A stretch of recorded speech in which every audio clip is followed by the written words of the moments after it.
Magi, Adventure of Sinbad begins by showing the birth of a baby boy whose birth surprises the magicians because the boy has tremendous power. He was later given the name Sinbad, who would later become the legendary ruler of the Seven Seas. He lived with his parents in the Parthavia Empire, which was hit by a protracted war at that time. Sinbad's father, Badr, was a former soldier of Parthavia. He lost his leg in a dangerous expedition, and he was called a hero for some time. Despite being considered a hero and injured in the line of duty, Badr is reluctant to accept monetary gifts from the empire and chooses to live a simple life with his wife and son. One day, when he and Sinbad sail the oceans, a storm catches them. He promises to 3-year-old Sinbad to get them out there, but soon, the weather becomes worse. Badr is helpless and realizes that both of them will die, but Sinbad confidently points in the direction of safety. He doesn't understand why Sinbad believes in it so firmly but decides to believe in him, and the two of them successfully get out of the storm. He realizes that Sinbad has the power to choose the right fate. He then says that Sinbad is chosen and will become the man who changes the world. 2 years later, the Parthavia Empire decided to wage war against the Rime Empire and required all adult males in the empire to go to war. However, Badr refused to join the war, so he became ostracized by the residents of his village. He was even poorly treated when the locals beat and insulted him. One day, Sinbad finds a man lying near their house. He and his parents then helped the man and allowed him to stay in their house for a while. The man then introduced himself as Darius and became very familiar with Sinbad because he often told his adventure stories that had explored many places. Unexpectedly, Darius turns out to be a very dangerous criminal from the empire. Because his identity has been discovered, Darius reveals his cruel nature and takes Sinbad hostage. Seeing his son being held hostage, Badr pleads with him to free Sinbad. However, he refused and instead insulted Badr. Not wanting his son to be hurt, Badr finally kills Darius and saves Sinbad. As he is dying, Badr tells him that he doesn't care about this country or being called an expatriate, but he won't forgive anyone trying to harm his family. Because Badr and his family are proven to have helped Darius and are considered to have hidden criminals in their homes, he must go to war as punishment. On the day of deployment, Badr, who was previously beaten by the soldiers for being accused of conspiring with the enemy, had difficulty walking on one leg. The angry villagers then ordered Badr to get out of there quickly because they were fed up with him. Sinbad then tries to defend his father but is soon attacked by the villagers. Badr gets mad and protects his son. He then showed his scars and injuries in front of the villagers, who immediately fell silent. He said that all of that resulted from the war they had been proud of. They only knew about a safe and secure life. Still, they refused to believe that there were thousands of soldiers killed and injured who sacrificed everything to protect the empire and all its inhabitants, including their families. Before leaving, Badr discourses Sinbad and tells him to fight as a man and protect those precious to him. He smiles brightly and says he counts on him to look after his mother. However, Esra and Sinbad received a notice of Badr's death a few months later. 9 years later, Sinbad, who is now 14 years old, spends his days helping the villagers and taking care of his ailing mother. One day, the Parthavia Empire was surprised by the appearance of a dungeon, a mysterious building that is claimed to be able to bring wealth and power to anyone who can conquer it. The empire then sent 10,000 soldiers to conquer the dungeon, but they all failed. In another place, Sinbad rescues a group of merchants who are intercepted by a group of armed bandits and meets a man named Yunnan. Because he is an adventurer and has no place to live, Sinbad then offers him to stay at his house for a while. Arriving at Sinbad's house, Yunnan meets Esra, who is seriously ill. Knowing that he is an adventurer, Esra then begs him to guide Sinbad so he can become an adventurer because he has a dream to explore many places around the world. The next day, Sinbad gets into a conflict with Dragul, a Western region military commander who is not much different from his age. Despite his young age, Dragul proved his worth and earned the trust of the empire to lead an army to conquer the dungeon. After that, Yunnan suggested to Sinbad to enter the dungeon and try to conquer it because, in the dungeon, there are many treasures and powerful powers that will make anyone a king if they succeed in conquering it. After getting his mother's blessing and being armed with a sword left by his father, Sinbad began his adventure by entering the dungeon. Arriving there, he saw Dragul and his troops being attacked by the dragons. Sinbad immediately saves Dragul when he is almost killed by a dragon. They managed to survive the attacks of the dragons and were determined to kill the giant white dragon, the leader of the dragons. Long story short, Sinbad finally defeated the giant white dragon, so they could both open the gate that would take them to the next level. He and Dragul try to get past all the obstacles they face in the dungeon, and they taunt each other along the way and fight alongside one another. When they finally reached the last level of the dungeon, they arrived at the treasure room, where Sinbad accidentally touched a lamp that suddenly released a Jinn.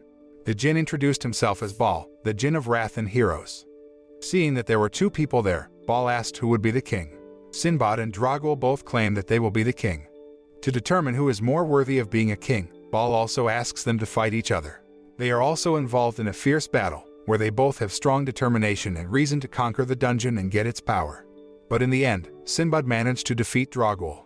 Baal states that he witnessed it clearly and approves him as his lord. He gives Sinbad the power he seeks and joins him by getting into his sword. Because Sinbad has managed to get the power of the Jinn who controls the dungeon, Baal's dungeon disappears, leaving only the treasure for Sinbad as a reward. Yunnan then comes to help Sinbad solve the problem with the soldiers who want to seize the treasure and sends him back to his village. However, upon arriving home, Sinbad was very surprised to find out that he had been away for 2 months, and his mother's health had deteriorated after his departure. He rushed to meet his mother, who was dying before she breathed her last in happiness, knowing that her son was still alive. The news of Sinbad's success in conquering the dungeon had spread throughout the country because a 14-year-old boy could conquer the dungeon alone. A few days after his mother's funeral, Sinbad decides to start his adventure of exploring the world. However, he instead sailed to the extreme north's unexplored region and was caught in the freezing cold. The next day, a young man named Hina was seen fighting sea monsters when the sun was shining brightly. Because he seemed overwhelmed by the monster, Sinbad helped him and succeeded in overthrowing the monster. Elsewhere, the Parthavia's emperor orders Dragul to conquer the dungeon again. After Sinbad succeeded in conquering one dungeon, it turned out that other dungeons appeared in many places so that the emperor would not miss the opportunity to conquer other dungeons. The emperor then orders an assassin troop called Shamlash to track down and capture Sinbad and take out Dragul if he becomes troublesome. After Sinbad helps him, Hina then takes him to his village and introduces Sinbad to his sister Pipirika, who tells Sinbad that they are from the Imuchak tribe. While having dinner, Hina tells Sinbad that his tribe has a tradition where young men who are old enough have to prove their strength to be considered an adult and be recognized by the villagers. Because of that, Hina wanted to subdue the sea monster. However, Sinbad had already defeated the monster. Upon learning that, he decided to keep it a secret and told the villagers that Hina had defeated the sea monster. Hina and Pipirika invite him to meet their father, the village leader. The village leader informs Sinbad that a mysterious building has suddenly appeared near their village. Sinbad then explained that the building was called the dungeon, and there was a Jinn who controlled the place. However, if they managed to subdue it, then they would gain immense power and wealth. Sinbad also shows his sword to Hina and his family and shows the power of the Jinn in it. After learning about his power, the village head greatly respects him. But on the other hand, Hina becomes frustrated because Sinbad is much stronger than him. Under the pressure of everyone who demands him to be strong, he decides to enter the dungeon and gain that power. That night, Shamlash's group, led by a boy named Jafar, managed to track down Sinbad's whereabouts and tried to kill him. However, Sinbad managed to dodge their attack and captured Jafar. While interrogating Jafar, the other members of Shamlash arrive there, free him, and rush to escape. After that, Pipirika told Sinbad that Hina had gone alone to the dungeon because he wanted to gain strength like Sinbad so that he could protect his village. Knowing this, Sinbad rushes after him, promises Pipirika that he won't let Hina be killed, and brings him home safely. On the other hand, Dragul and Shamlash are preparing to enter the dungeon, where this time, Dragul is determined to conquer it and present power and wealth in the dungeon for his king and his country. When Hina was fighting a giant monster in the dungeon, Dragul and the Shamlash arrived and could easily defeat the monster. An irritated Hina then challenges them to a fight with him. However, Hina was overwhelmed to face them all alone, cornering him. Luckily, Sinbad got there on time and helped Hina.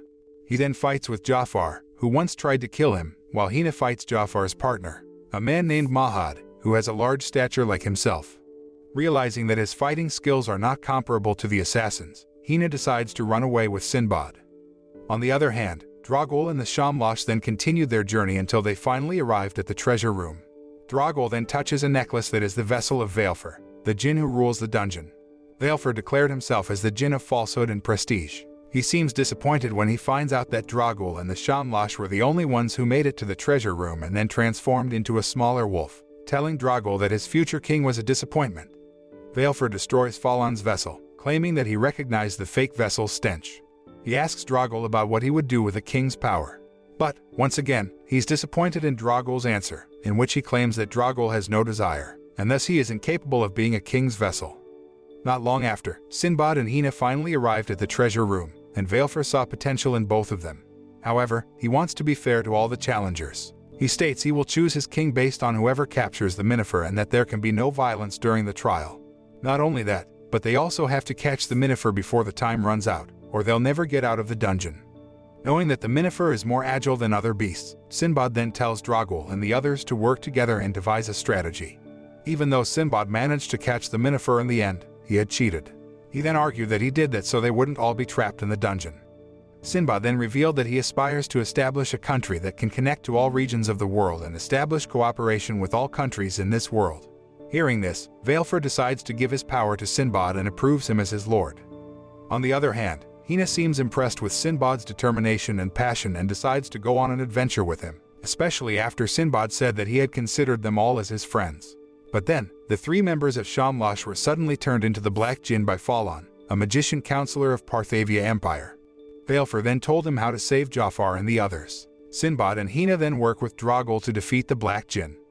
Not long after, Falon appears there and steals Sinbad's sword. Dragul then finds out that his older brother, Barbarossa, has been working with Falon and never cared about him. Sinbad and the others finally managed to defeat the Black Jinn.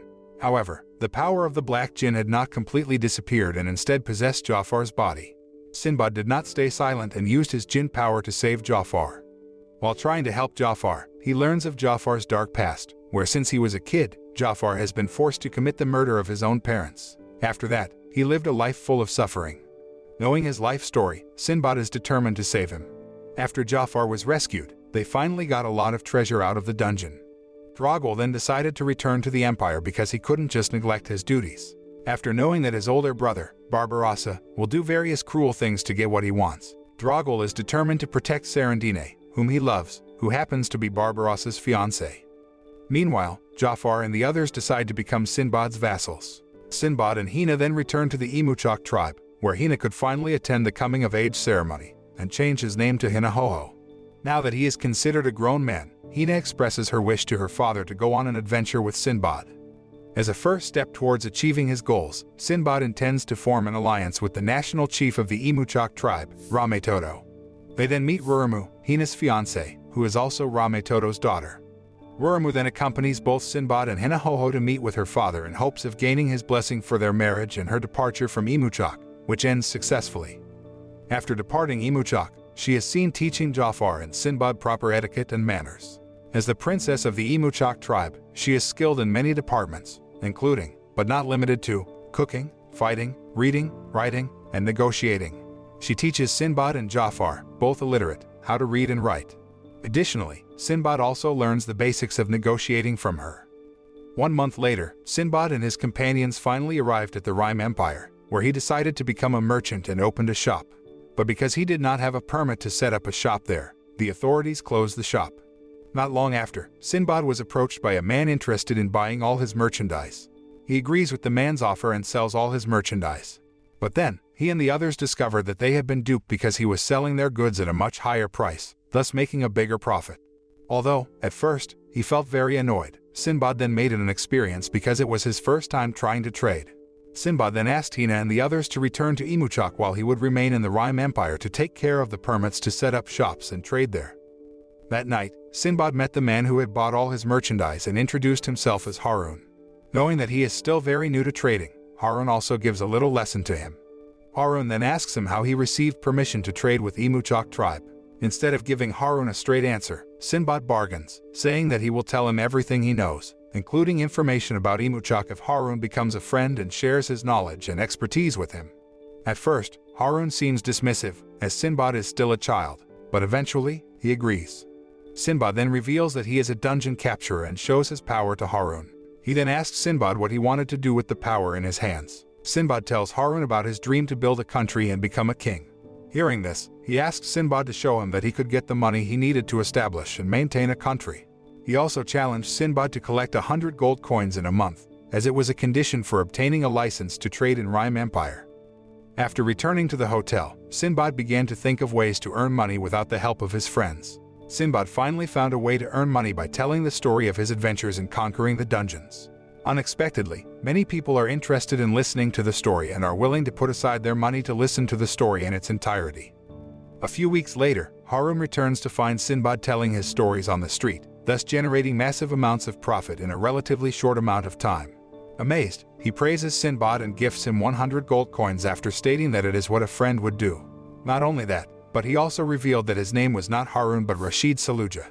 His bodyguard then tells Sinbad that Rashid is actually the king of Balbad. As Sinbad sets up his trading company, Rashid raises the idea of doing theater performances to gain more profit because Sinbad still lacks a forefront for his company and storage space for goods. Elsewhere, Jafar seems frustrated because he has to learn many things at once.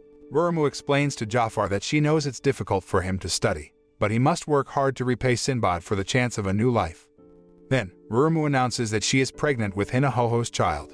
She refers to Jafar as her first child, despite not knowing him for long. She loves him as her own, and he moves to tears. However, Ruramu suddenly collapses and mentions that she's about to enter labor at any second, saying that Imuchak children grow quickly in their mother's wombs. Hence, it is possible to give birth within a few months. She states that Jafar will be a big brother, and she will teach him about midwifery. Meanwhile, at the Rime Empire, Sinbad is seen doing a theater performance, telling the story of his adventures with stunning visual effects thanks to the power of the Jinn. His performance amazes many people, and his adventure story became even more famous. A few months after Ruramu gave birth to a baby boy named Kikiriku, Jafar and the others finally arrived at the Rime Empire to restock on supplies.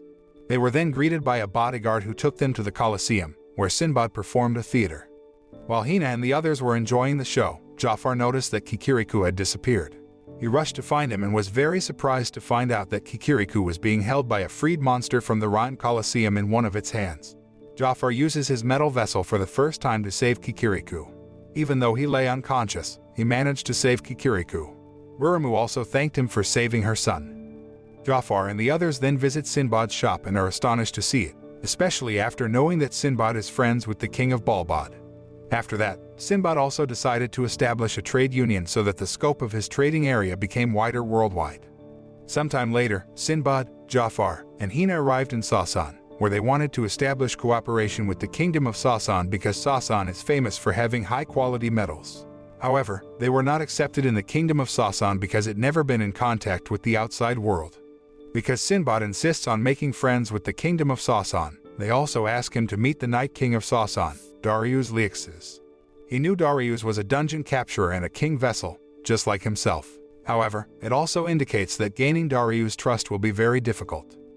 That night, Sinbad meets Mistras Leixis, who turns out to be Darius' son. Mistras is curious and often sneaks out to hear stories about the outside world. He wants to leave his conservative home nation and travel the world, which his father and the knights disapprove of. Upon hearing that, Sinbad gave a scroll that told the story of his adventures, showing Mistras his metal vessel. Because of that, Mistras was increasingly determined to explore many places. However, Darius immediately opposed his wish because Mistras was the first heir who would succeed him in leading the kingdom of Sasan in the future. Darius states that he knew about his son's interest in the outside world for some time. However, he reminds him that the knights of Sasan are not allowed to leave due to how they follow their doctrine unconditionally. Afterward, Mistras officially declared his withdrawal from the knights. Therefore, he is determined to the knights in spear fighting and defeats his father, which will make him the strongest person in Sasan and earn the free will to leave the order. Elsewhere, Sinbad accidentally meets Yunnan, who informs him that the dungeons have sprung up in this world and the increasing number of dungeon capturers. Yunnan also asks Sinbad to be careful of dungeon capturers and prepare to conquer the other dungeons. Meanwhile, Mistras managed to defeat the knights and will fight against the Night King, who is none other than his own father. Mistras' fighting ability almost matched his father's, but Darius used his Jinn power to defeat him. Not long after, Sinbad arrived there and said that Darius had cheated.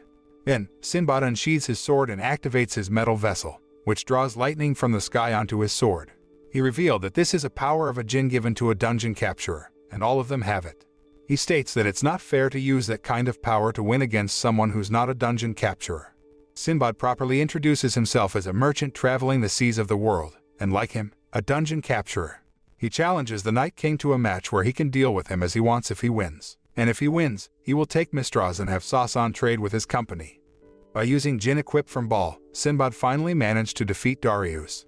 He then takes Darius to a place where he explains that the dungeon capturer, like them, has appeared a lot, and it is not impossible if one day there will be a big war. Therefore, Sinbad wants to cooperate with many kingdoms to make peace in the world. When he returns to his palace, Darius announces that he will cooperate in trade and form an alliance with Sinbad to protect world peace. After that, Darius also allowed Mistras to go on an adventure with Sinbad and asked him to help Sinbad as proof of the formation of an alliance between them because he had entrusted world peace to Sinbad and believed he would be able to unite the whole country. Sinbad and his companions then continued their journey to Ardamura, the matriarchal nation that resides in the sky, which is why it is called the City of the Sky. Long story short, Sinbad and his companions finally arrived at Ardamura and met the Queen of Ardamura, Miradianu's Ardamina, who refused to cooperate. Knowing that Sinbad has Jinn power on his sword, she takes the sword. Sinbad immediately realized that Mira was also a dungeon capturer and king vessel, just like him. Because Sinbad was being rude by trying to seduce her, Mira ordered her female warriors to restrain him and his companions, stripping them and kicking them to the bottom of the abyss. However, they still held Hinahoho because of his tall and stocky stature, so he was liked by many women. Sinbad and the others managed to survive after falling into the abyss. However, they soon became hungry and were forced to use reptiles as their food to survive. Over time, they got used to living in the abyss. While walking down the abyss at night, Mistras stumbled upon a large piece of meat. He rushed to take the meat and showed it to Sinbad and Jafar. Knowing that the meat was cooked, they realized someone might have thrown it into the abyss. On the following night, Sinbad and his companions then went down the abyss together and found a lot of meat thrown into the abyss. He and his friends finally found out that the women of Ardamura deliberately threw the meat into the abyss to collect and retrieve the diamonds in the abyss, with the help of the giant birds and the men who had been working at the bottom of the abyss. The men of Ardamura's role and behavior are similar to women from the outside world. They take care of and protect the household and children, which is why they are seldom seen in public. They often do side jobs such as they also help maintain Ardamura's economy of extracting precious gems. Sinbad also plans to return to the surface by hiding in a large piece of meat so that the giant birds take them up there. The plan went smoothly, and they made it to the surface. He then encounters Mira, and they fight using their Jinn equip. Mira turns out to have the power of Jinn Cerberus, so she can utilize heat, lightning, and ice magic through her vessel. However, Sinbad was able to easily defeat her by using the power of Jinn Veilfer. After that, Mira also agreed to establish trade cooperation with Sinbad and formed an alliance with him to bring about world peace. Mira then told him about the great priestess of the Rime Empire, which is also one of the 4 Magi in the current era besides Yunnan. After Sinbad prepares to leave Ardamura, one of Ardamura's female warriors, Parsine Pratamia, is presented as a representative of an alliance for her country and joins Sinbad on his travels. Long story short, Sinbad and his companions finally arrived at the Rime Empire, where they then partied to celebrate the formation of alliances and cooperation in trade. Sinbad then introduced Mistras and Parsine as representatives of their respective kingdoms. Elsewhere, Barbarossa is seen who managed to conquer the dungeon and gain its power. Meanwhile, Dragul and Serendine seem to be running away. Seeing Serendine wearing a wedding gown, Dragul might help her to escape from the marriage she didn't want. After that, we are shown some characters that might appear in the 2nd season of this anime. The anime ends. The moral we can learn from this anime is, never give up on reaching our dreams. Plus, do not forget the people who have helped us to achieve our goals, because we would never have succeeded without their help. Success is important, but what makes success even more meaningful is celebrating it with the people who have helped us.